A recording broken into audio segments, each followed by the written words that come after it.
That sounds tough. All right, so we're doing okay with things here? We got any questions on anything? Yeah, that sounds cooler than others.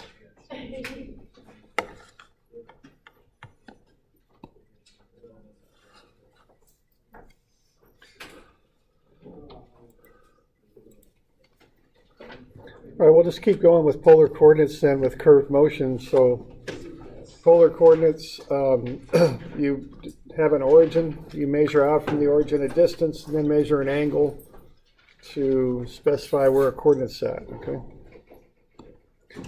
Now keep in mind you can turn that homework today or tomorrow, either one's fine, so it's not due till tomorrow.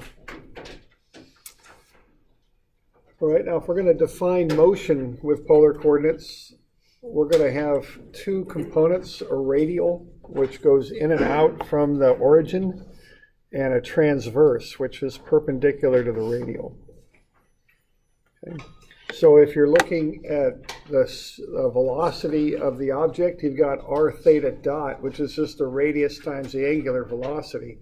So if you're spinning an object, and you got a certain angular velocity, whatever that happens to be, what am I doing here? Is that about a second coming around? About 6 radians a second, and then I've got a radius there of 0.667 meters, let's say. So I just take the 0.667 meters, which is the length of the cord that I'm using to spin this weight with, and multiply it by the angular speed in radians per second. So that would mean the weight on the end has a linear speed of 4 meters per second. So v is the linear speed, and then r is the radius, theta dot is the angular speed in radians per second. Okay. So you all good with that? Okay. Now, while an object's spinning, it could also be moving in and out from the center. So if this thing's spinning, but there's cord being fed out and it's moving outwards, that outward motion from the center would be r dot. That would be the time change of the radius length. So the radius length would be in meters, let's say. The time change would make that meter per second.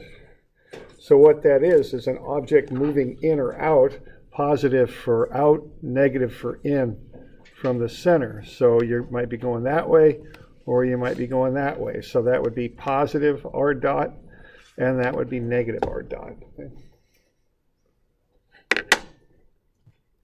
So we're doing all right with that stuff there? Okay.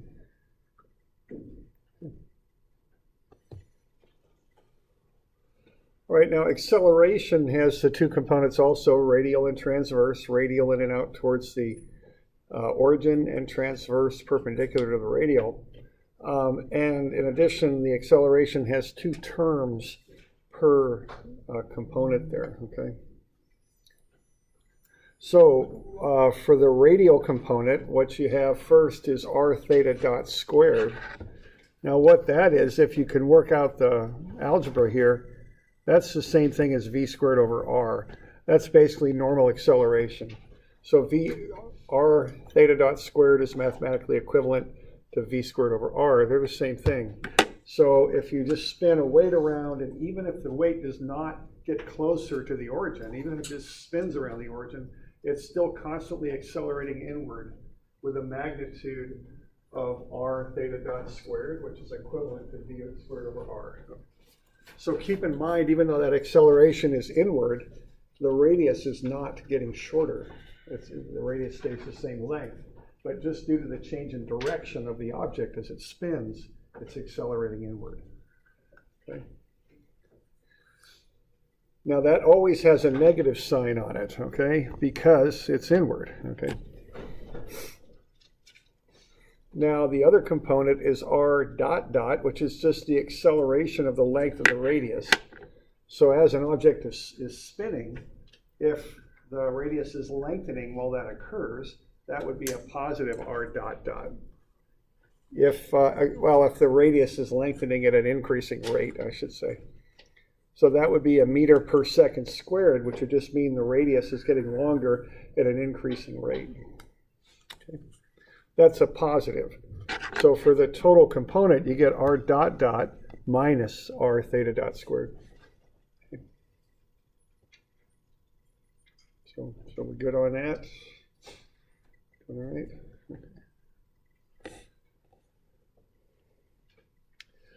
All right. Now the other component you can have is transverse. And that would be if you start spinning the weight slowly and then start to increase its velocity. Okay. And what that would be r theta dot dot. That's the change of the transverse velocity, r theta dot, with respect to time. Okay. You could also think of that as radius times angular acceleration, r theta dot dot. So as the weight is spinning faster and faster, you have that component of r theta dot dot. Now, if you keep a constant angular speed, which is theta dot, but you increase the radius length, you're also going to cause the object to accelerate, because as the radius length increases, the distance around the arc that the weight travels will increase also in a given amount of time. So that will involve an acceleration. So 2r dot theta dot is the second component of the transverse acceleration. Okay. So those are the different components in terms of velocity acceleration for an object as it rotates using polar coordinates. Okay. It's different than the normal tangential. Normal tangential are complex in the fact that the origin travels with the object, but the equations are somewhat simpler.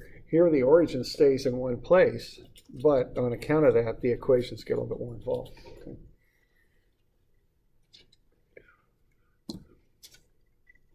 So let's have a look here at this little example here.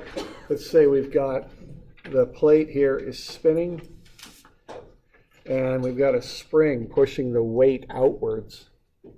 Okay, and I gave you the problem statement there that describes the different types of motion. Now, what I would do with polar coordinates, there's just a lot of stuff going on with these equations. So if you look at it, there's 5, sometimes maybe 6 terms, r dot dot, theta dot dot. There's also sometimes you might need to know theta, but in this case, I don't think you do. So what I do first is I just focus on finding those 5 things.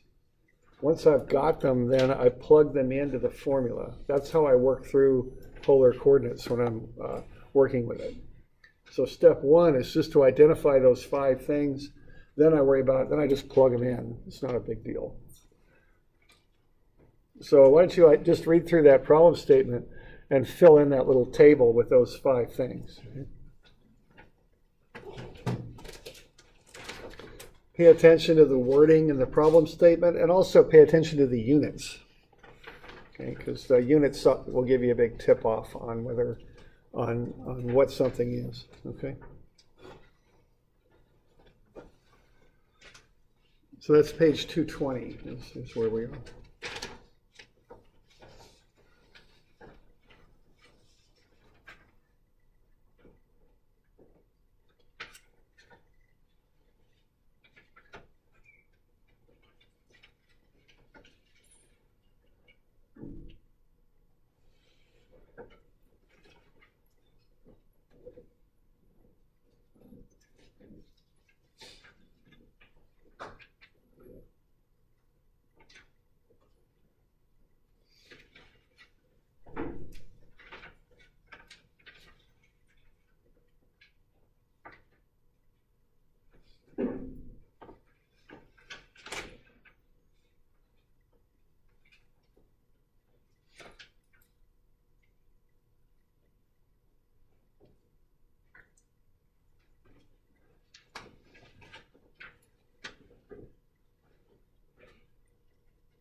Yeah, but we're focusing on the picture.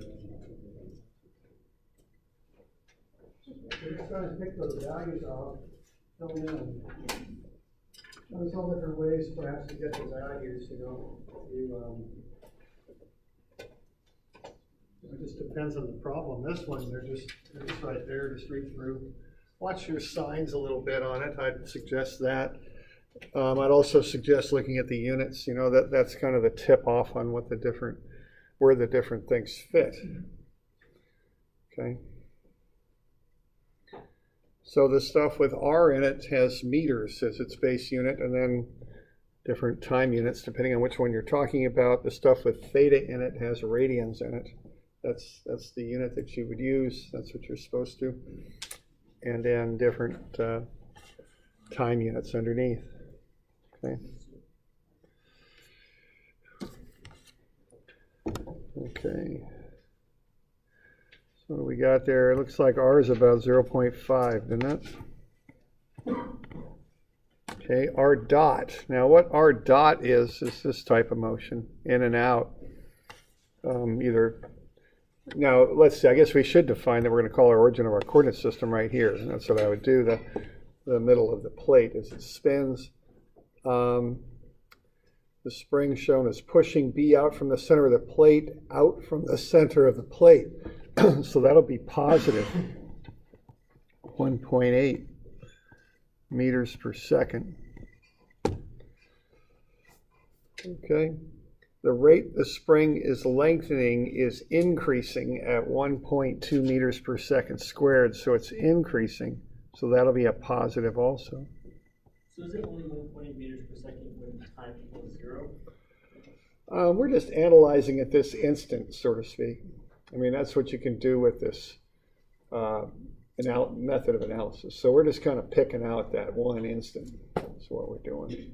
And at this instant, that's what it's doing.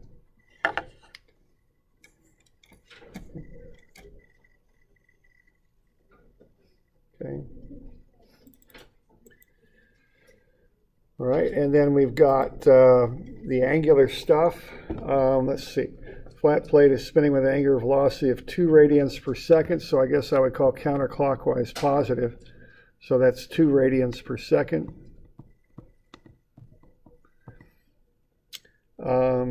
Is slowing down at 0.3 radians per second squared, so that's a negative. Okay, so that negative sign's important to get that in there, okay? So that's the values you would put into this thing. Okay.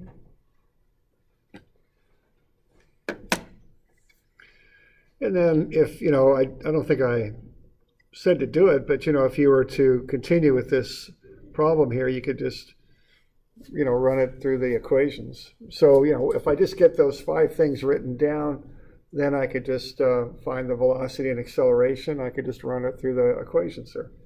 And what you're getting there are perpendicular components, radial and transverse are the terms for that.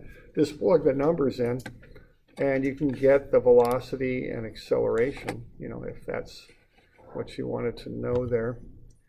So there's the velocity and there's the acceleration.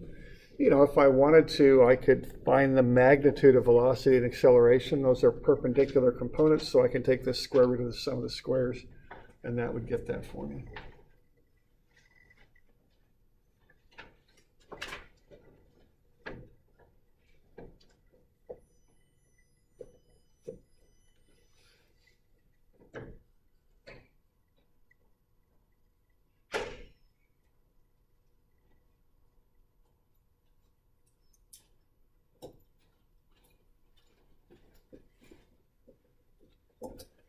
Okay, so that's basically how I approach this one.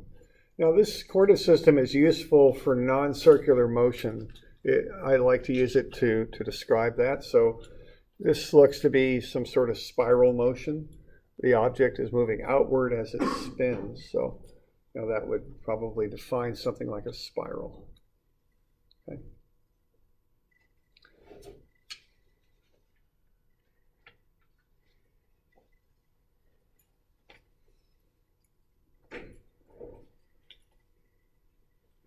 So that's one variety of these where you've got, just the wording on the problem statement. From that, you can fill in the table. All right.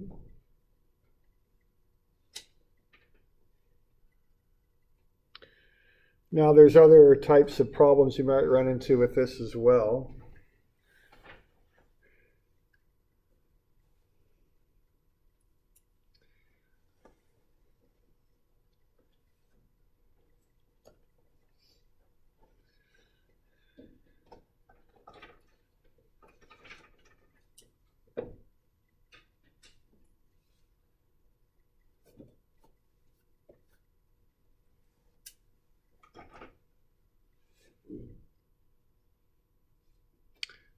All right.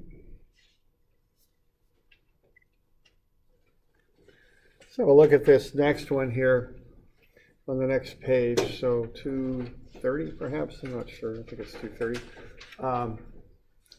So let's see what we can do with this. Now what we've got here is we've got a spiral path, and this is a typical spiral. The radius is equal to 8 times whatever the angle is in radians. What else are we told about this? We've got a constant angular velocity of 1.8 radians per second. So that's constant, so keep that in mind. As it rotates, it pushes the mechanism C in the spiral path shown. Find the velocity and acceleration of C when the rod is in the vertical position. Okay. So let's see what all we got here. Let's start to, as I mentioned, I like these little tables. Why don't you start by filling in theta dot and R. Okay. So what are theta dot and R when the rod is in the position that we want to analyze it in, which would be straight up and down in the vertical position is what it's going to be. So when that occurs and this mechanism, whatever it happens to be, is right there, what's the radius and what's the angular speed?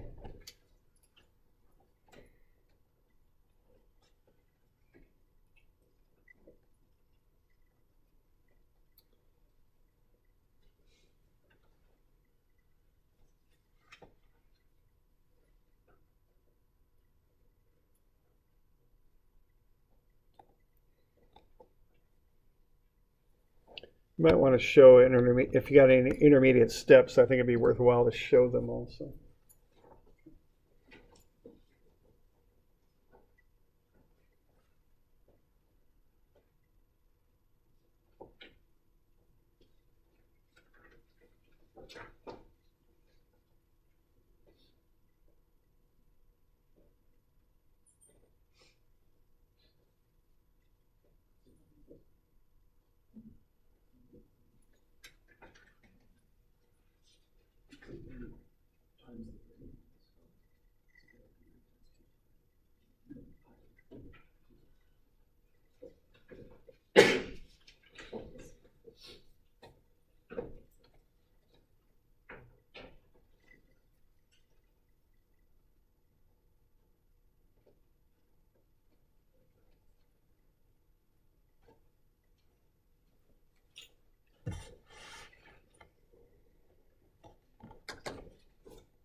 So what do we got for theta dot there?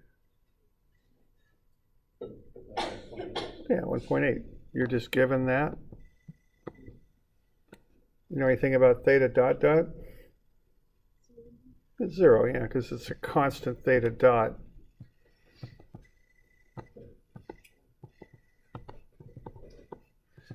How about R? What do we got?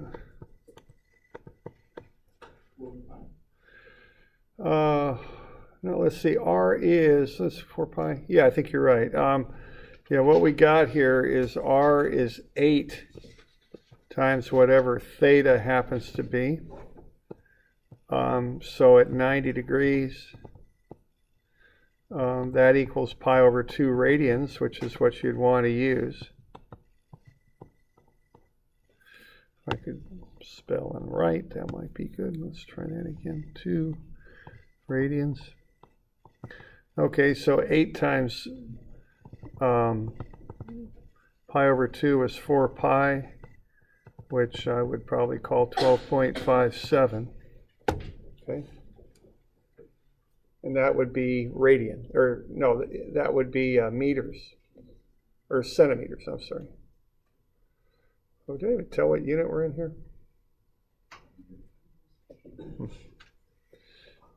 Okay, so that's 12.57. All right, so that's what we got so far. Now, how about R dot? What do you suppose that is?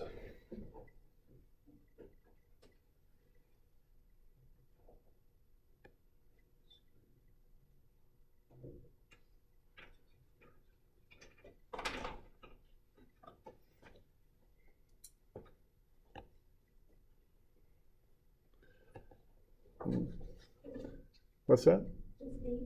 You're getting there. You're on the right idea, because you're taking a derivative, right? I mean, basically. Now the problem is, though, is that the derivative of theta is not necessarily 1, because we don't really know too much about theta. It's kind of a general thing. So the derivative of theta is just, it's a time derivative, theta dot. Okay.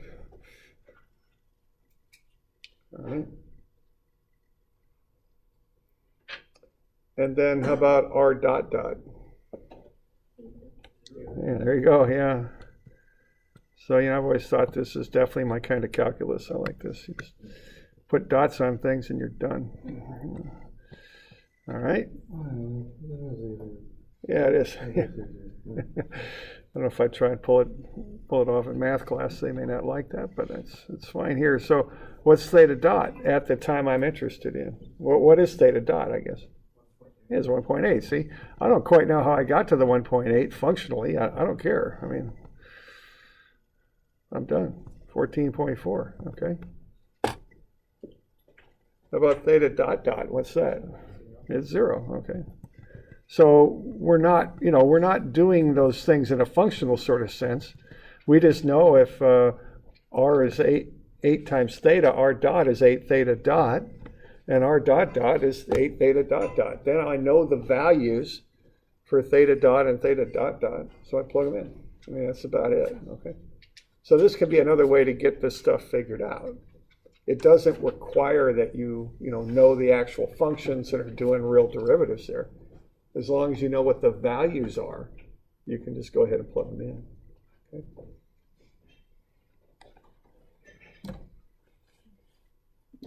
Any questions on that? Doing all right?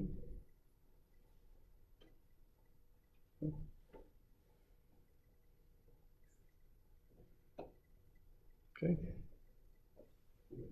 So that's another way that these can be done, okay?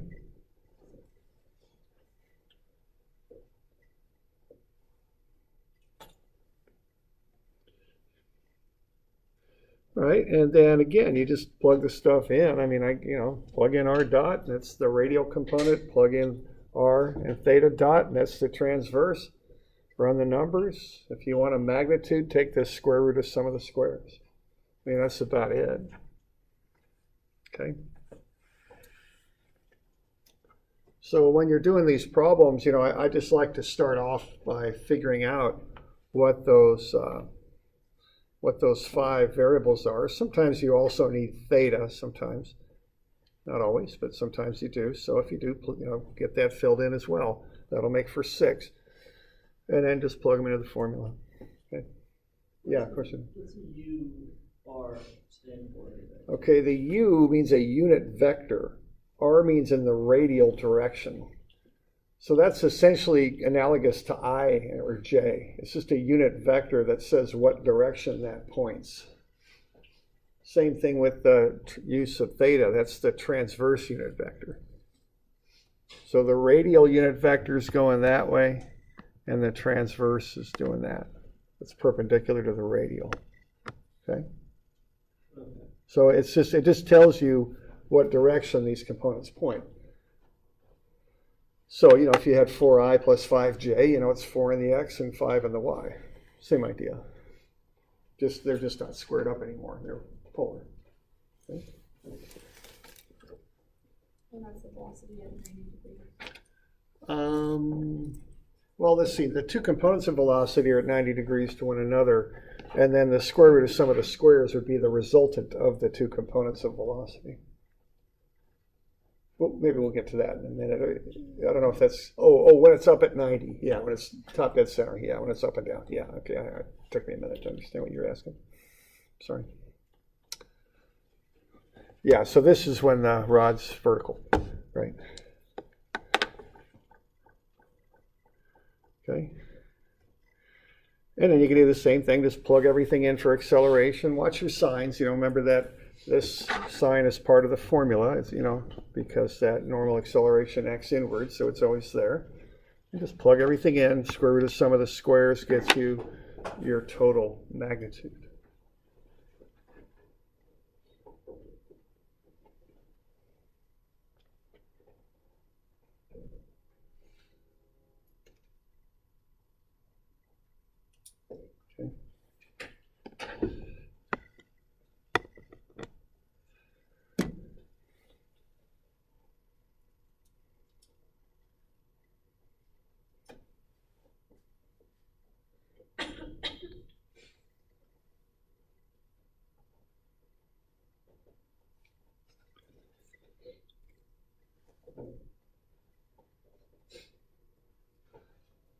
Okay, so that's how I go with that. That's how I'd handle it.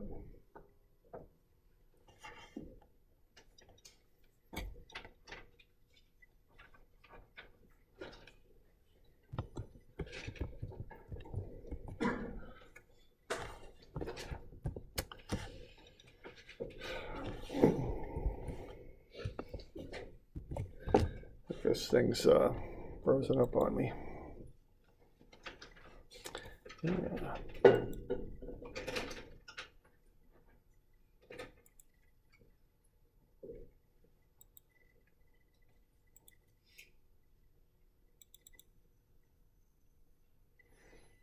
Well, let's do one other thing with this. There's that little thing down at the bottom, a little bit of a table, or I'm sorry, a sketch down there at the bottom. So why don't you see if you can take the answers we got and draw in the components of velocity and acceleration in their proper orientations. So you're given the vectors for velocity and acceleration. Which ways do those things point? Okay, so down at the bottom there, I've got one sketch for velocity and the other for acceleration.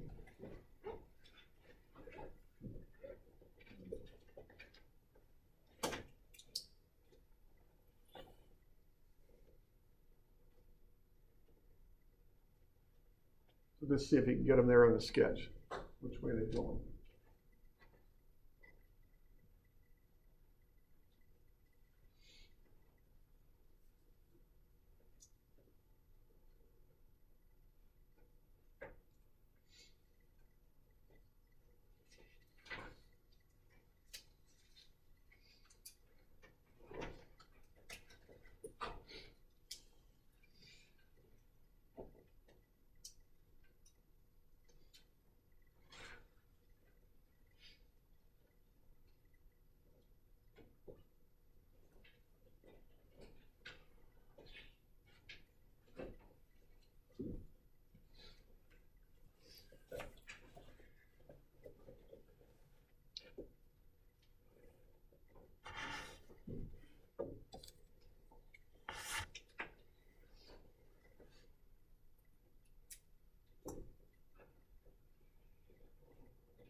All right, so that velocity, radial, which way is the radial pointing?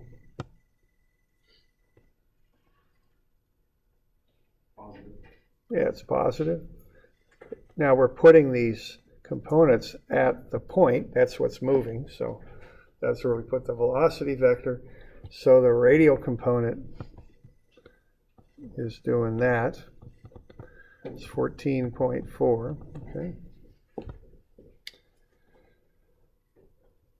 Now how about the transverse? Which way does it go? Left or right?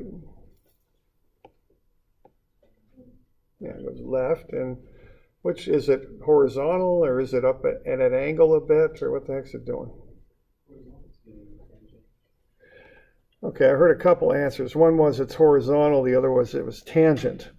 Okay, now what it's doing, by definition, the transverse axis is normal or perpendicular to the radial axis.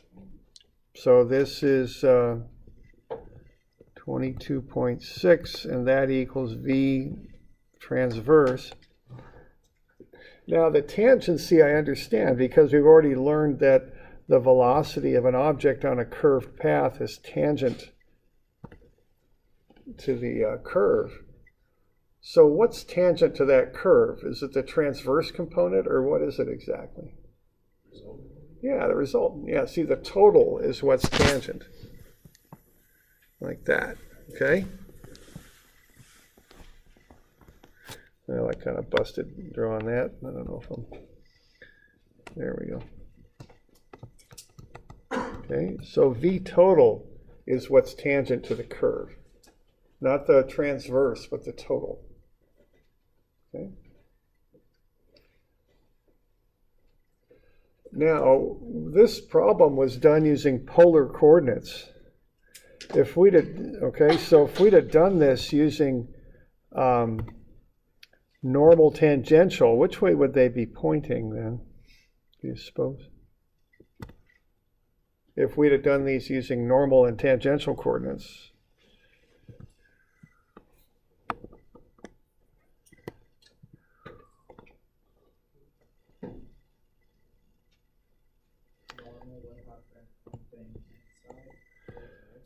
Okay, and how about tangential? Yeah, there we go. Right, yeah, that's the deal. Normal, tangential. Okay, that's how the normal tangential axes would be.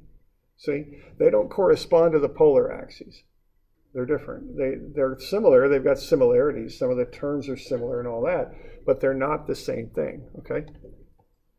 If you add the vector sum of the two components of velocity, you'll get the tangential. That's the tangential velocity. That's how an object travels around that curve. It's the total velocity.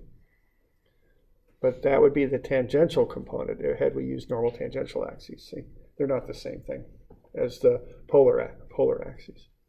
All right? You all good with that? A little bit of a distinction there, but that's kind of one of the differences between these coordinate systems. Okay.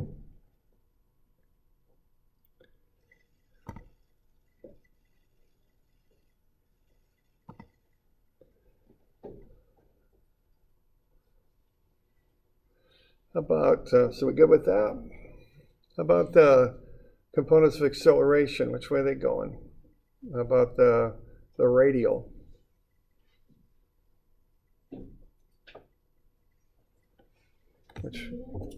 Yeah, and the important thing is it's going in, okay? It's going from that point down directly towards A. And then the transverse is normal to that, okay? Again, there's no axis that's directly tangent to that curve, okay? We're referencing to point A. So the radial goes in towards point A. The transverse is normal to the radial. That's what we've got.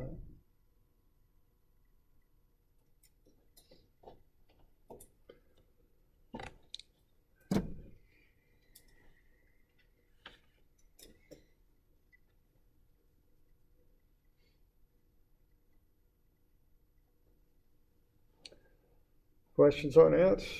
There's some finer points, but just want to be sure you kind of get that, okay?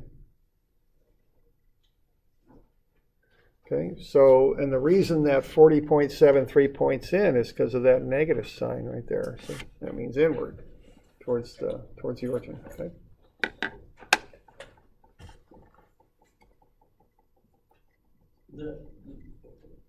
So how come that one doesn't look tangential? The one I drew up here? No, the next. It's not. The acceleration really does not have to be tangent to the curve. It's the velocity that's tangent to the curve only. Okay. Yes. So with the acceleration being negative, does that mean that the velocity will hit a maximum and then start coming back in? No, the negative acceleration, the negative just means direction. Oh. It doesn't refer to, that it's becoming less. It just means direction is down in towards the origin. That's the only meaning of that sign. Okay.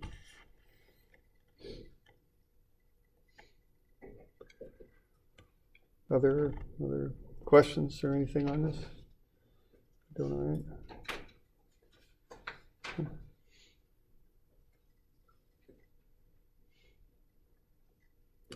All right.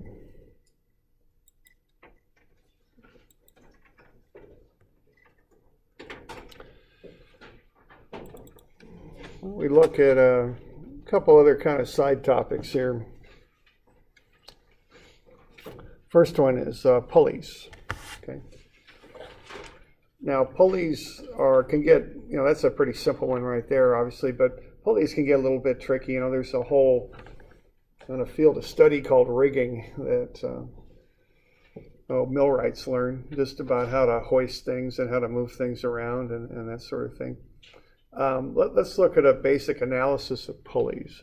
Now, I'm going to do this two ways. The first way is going to be a little bit complex, but it's kind of theoretically kind of straight up, And then we'll get to a little bit of a shortcut for actually figuring this stuff out. All right, so let's say we're going to pull down on that rope there to the right.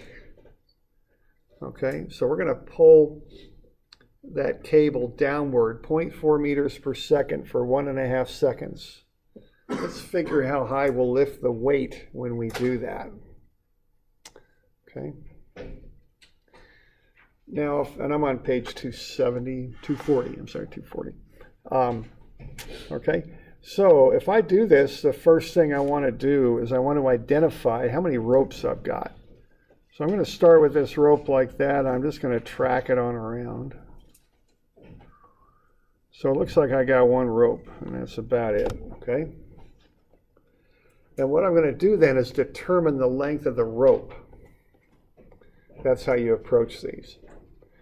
And to do that, the convention is to start at what I call a fixed datum. A datum is a point or a surface that you measure from. Okay, so my fixed datum is going to be those 2 points A and C, which are a horizontal line. So the datum's right there. And I'm going to measure this to the ends of the rope or the pulley is what I'm going to do, because that pulley at B is going to move the same distance as the weight. So I'm going to reference myself to the pulley. I'm also going to measure down to the center of the pulley. And then I'll measure down here to the end of the rope. So I'll call that distance D sub B for the pulley and D sub D for the rope. Okay. Now there's a few things on there that kind of throw that measurement off a little bit, but they're constants. As those pulleys move, none of these distances will change. So I have a distance here from the beginning of the rope to point B, but that'll be the same as I move that pulley around. I'll call that C1. When I come around this pulley from B back, or from that 270 degree position to the 90 degree position, that's another constant. That won't change. I'll call that C3. And then this distance here I'll call C2 around this pulley. Okay. So those are some constants. Okay. So if I want to get the length of that rope, I'll just start adding this stuff up. So I'm going to start with my distance at B. That'll go from B up to here. but my rope is short of that by the distance C1, so that'll be dB minus C1. Okay.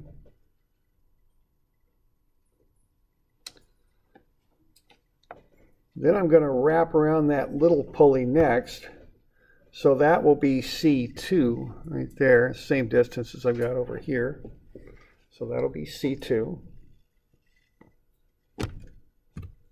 Then I'll go down a distance of dB.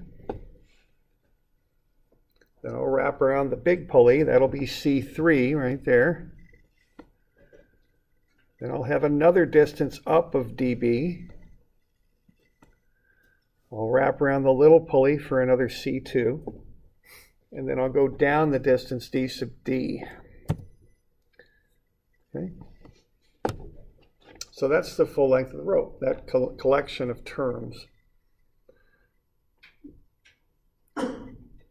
So when I collect terms, I've got 3 d sub b's in there. I've got 1 d sub d, and then I have a collection of constants, minus C1 plus C2 plus C3. Have a look at the signs on yours too. I kind of busted that the first time I wrote it out, and I kind of came back and corrected it. So I think they're good on your copy, but just be sure. That red minus might need changing. I'm not sure. I think I fixed it. Okay. All right, so there's the length of the rope. When I collect terms, it's 3 times d sub b plus d sub d plus the collection of constants, minus C1 plus 2C2 plus C3. All right. All right, now that was so much fun, I can do it again. So what I've done here is I've pulled the rope down 0.4 meters per second over 1.5 seconds. So that I've pulled the rope 0.6 meters down. So d sub d is now d sub d plus 0.6. Now what happens is when I pull down on that rope, the weight and pulley B are going to move up. So d sub b will become d sub b minus whatever that change in distance is, delta b. Okay. So what I'm going to do here is come up with a second term for another length of the rope using these new variables when the pulleys are in the new position. So that'll be d sub b minus delta b now. That's the distance of the rope initially. And then I'm going to have to subtract off that constant again. So that'll be minus C1. Okay. So what I'm doing there is I'm taking this distance, d sub b minus delta b, minus that C1 there. Okay. Then I'm going to go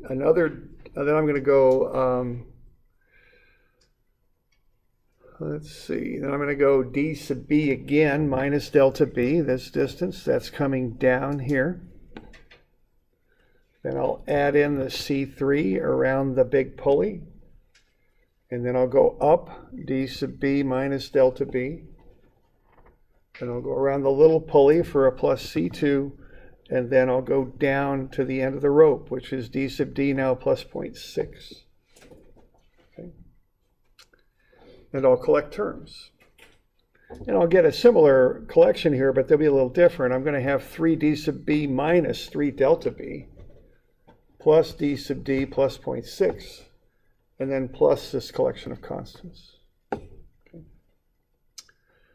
So what I got now is I've found the length of the same rope twice, so I can equate the lengths of the rope together.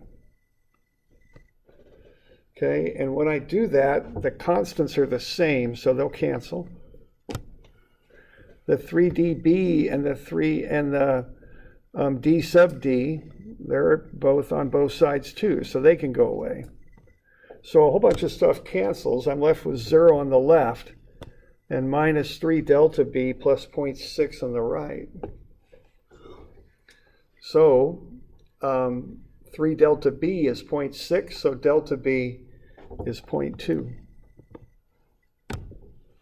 So if I pull down on the rope 0.6 meters, the pulley will rise 0.2 meters. That'll happen in 1.5 seconds, so its velocity will be 0.133 meters per second. Okay. So that's the velocity of the pulley at B. It's also the velocity of the weight. Okay.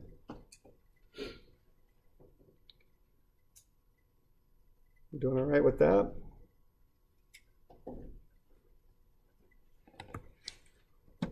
Okay.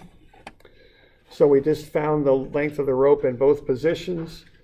We equated the length of the rope for the top position to the length of the rope for the bottom one, canceled out, all the constants canceled, and the d sub b and the d sub d canceled, and we're left with just minus 3 delta b plus 0.6 is 0, so delta b comes out to be 0.2. Okay. All right, now that's the basic theory behind this. And also notice there's 3 wraps on the big pulley, 3 ropes, I should say. That takes the 0.6 and cuts it down by a factor of 3. So that's where the 0.2 comes from also. Okay. Now let's look at the next page. We do have a couple minutes here, so let's look at the next page. And let's do this the expedient way, okay? Here's how I would really do this. Method number 2, first thing I've got to do is figure out that the velocity of point D here, the end of the rope, is 0.4 meters per second. Then I write up an expression for the length of the rope. And I already did that on the previous page, 240. The length of the rope is 3 dB plus d sub d plus the collection of constants. In common practice, they know those constants are going to cancel out, so they're omitted. They don't even bother with them. They just take them out.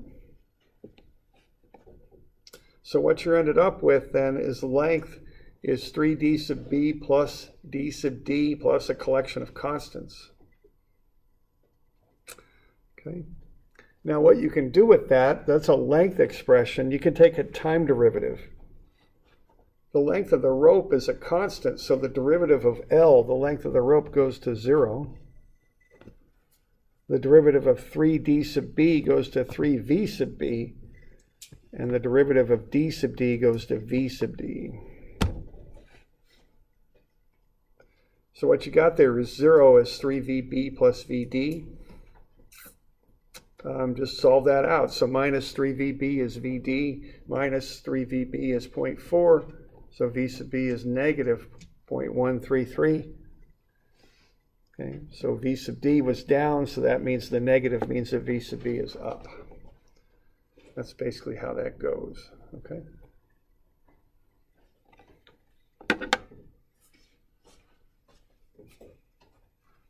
We'll cover that a little bit more tomorrow, but that's a start on that. Okay. And I give you some stuff to do.